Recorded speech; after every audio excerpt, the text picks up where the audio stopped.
Now picture T-Sen office lobby polished, so bright you could fix your lipstick in the reflection, the air smelling faintly of expensive cologne and ambition, where everyone walks like they own at least a corner of the city. That's where Imani pushes her cleaning cart, worn gloves on her hands, head down but spine straight, moving with the quiet confidence of someone who knows every square inch of the place. At 42, she's mastered invisibility. When no one notices you, you hear everything. And in her world, overheard whispers are currency. The one person who never let her forget her place was Vanessa Miles, young, rich, beautiful, and with a tongue so sharp historians still argue whether it could cut glass or just egos. She'd breeze by in heels that cost more than a month's rent, tossing remarks over her shoulder like candy poison candy. Careful where you scrub. This floor costs more than your entire life, she once said, hair flip included. Imani swallowed it, because bills don't care about dignity and survival doesn't care about pride. But this afternoon, Vanessa crosses the marble floor with that runway predator stride, flanked by her equally glitter-coated friends, a cream-colored envelope in her hand. She stops in front of Imani, arms folded, smile like a loaded weapon. Surprise, she purrs, holding out the envelope. It's thick, sealed with gold foil, the kind of invite that belongs to a world far from mops and buckets. Brandon and I are getting married this Saturday. Black tie. You're invited. The giggles behind her sound like champagne, corks popping. The subtext is obvious. This isn't generosity, it's a trap. The Grand Magnolia Estate is the kind of venue where guests arrive in cars that don't need keys, and the dress code isn't whatever you've got clean. Her instinct says tear it up. But later, in her small apartment, staring at the gold lettering, she remembers her mother's words. Dignity is what you carry when nobody else believes in you. She opens a wooden box she hasn't touched in years, pulling out photos of a different life. Hers back when she was the founder of the Ada Bio Foundation, standing beside community leaders, radiant in gowns that made headlines. She'd lost it all: betrayal, lawsuits, the death of both parents in one cruel season. But the photos are proof she was someone before they decided she was nobody. And tucked at the bottom, a letter from Helena, her best friend turned fashion mogul. If you ever need me, call. Imani's thumb hovers over the contact, heart pounding. She calls. The voice on the other end is shocked, warm, and without hesitation says, I got you. By the next morning, a black SUV with tinted windows purrs to a stop outside her apartment building.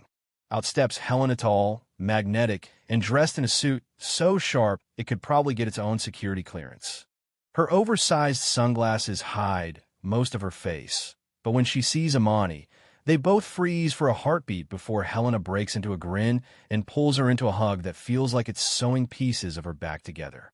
You didn't call for help, she says, holding her face in both hands.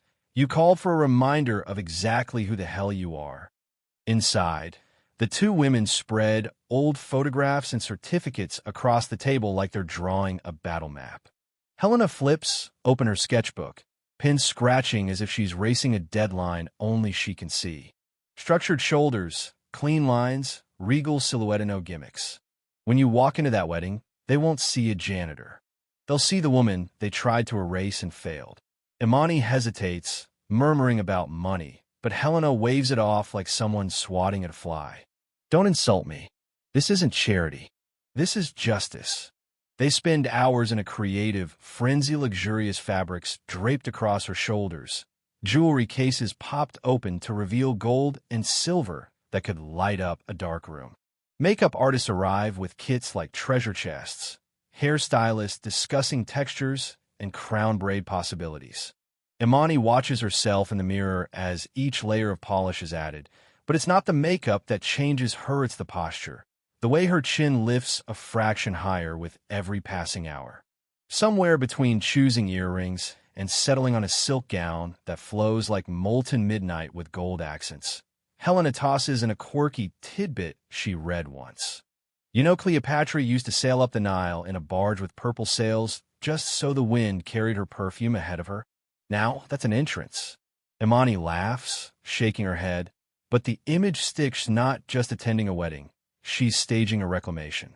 By the time the fittings are done, the sun has set and the air smells faintly of hairspray and victory.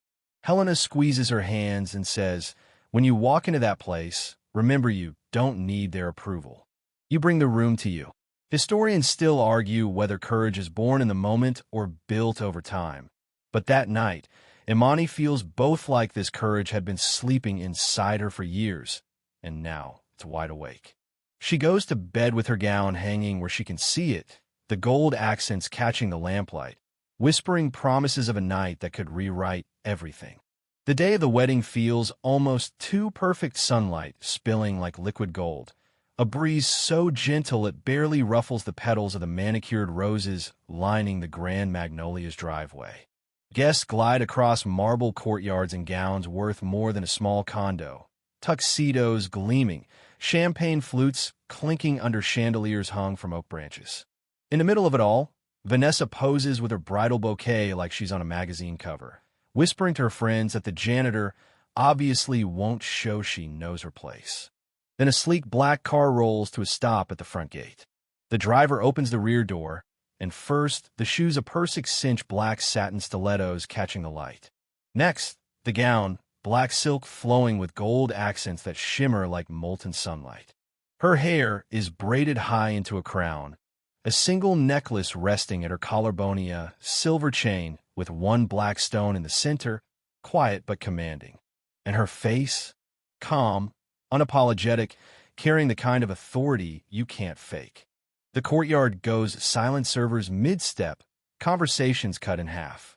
Cameras lower, then rise again, shutters clicking like hail on glass. Vanessa turns, ready to smirk, but the expression dies halfway. Her eyes widen, bouquet trembling in her grip. Imani doesn't scan the crowd. She doesn't need to. She walks straight down the white carpet like it's hers, every step deliberate, heels striking marble in a rhythm that sounds like inevitability. Whispers ripple through the crowd. Who is she? Is she famous? Until an older man steps forward, recognition lighting his features. Is that Imani Adebayo? He breathes. The name hangs in the air like a bell toll, and murmurs, Spreadadabio Foundation? No way. Vanessa's skin pales. She stumbles back a step. Brandon, the CEO groom, finally looks up from his phone, watching in stunned silence.